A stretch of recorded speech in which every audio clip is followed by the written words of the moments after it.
एक सुंदर कहानी है। एक महान राजा प्रसेनजीत गौतम बुद्ध से मिलने आए थे और जब वे बातचीत कर रहे थे, ठीक बीच में एक बूढ़ा बौद्ध सन्यासी, वह 75 साल का रहा होगा, गौतम बुद्ध के चरण छूने आया। उसने कहा, कृपया मुझे क्षमा करें, मुझे आप दोनों के बीच चल रही बातचीत में बाधा नहीं डालनी चाहिए, लेकिन मेरा समय, मुझे सूर्यास्त से पहले दूसरे गांव पहुंचना है। अगर मैं अभी नहीं चलता तो वहां नहीं पहुंच पाऊंगा।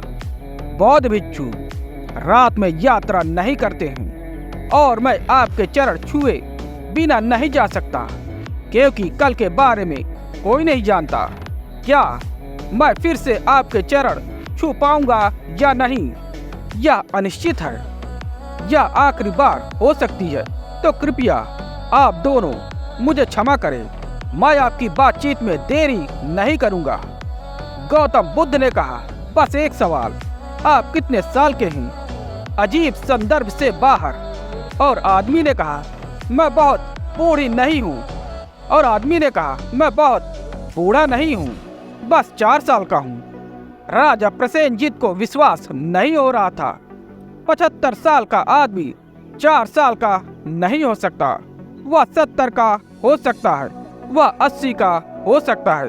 कोई बात नहीं, जज करना मुश्किल है।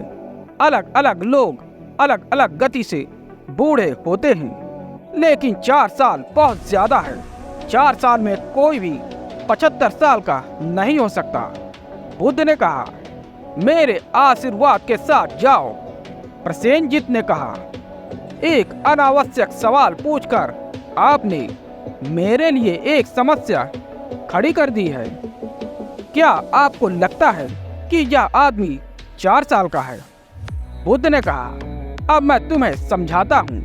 यह अनावश्यक नहीं था, यह बिना उचित संदर्भ के नहीं था।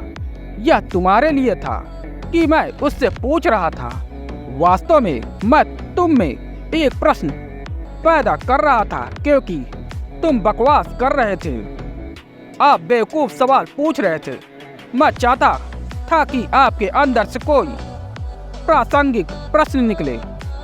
अब यह प्रासंगिक है। हाँ, वह 4 साल का है, क्योंकि उम्र गिनने का हमारा तरीका उस दिन से शुरू होता है जब कोई व्यक्ति गुरु को अनुमति देता है, उसके पूरे अस्तित्व को बदलने के लिए अनुमति देता है, कुछ भी नहीं रोकता है। उसके 72 साल बस एक बर्बादी थे। वह सिर्फ 4 साल ही जिया है, और मुझे लगता है कि आप समझेंगे कि आपके 60 साल पूरी तरह से बर्बाद हो गए हैं, जब तक कि आपका पुनर्जन्म ना हो जाए। और पुनर्जन्म लेने का केवल एक ही तरीका है, और वह है किसी ऐसे व्यक्ति के संपर्क में आना जो गहरी समाधि में पहुंच गया है। तब वास्तविक जीवन शुरू होता है।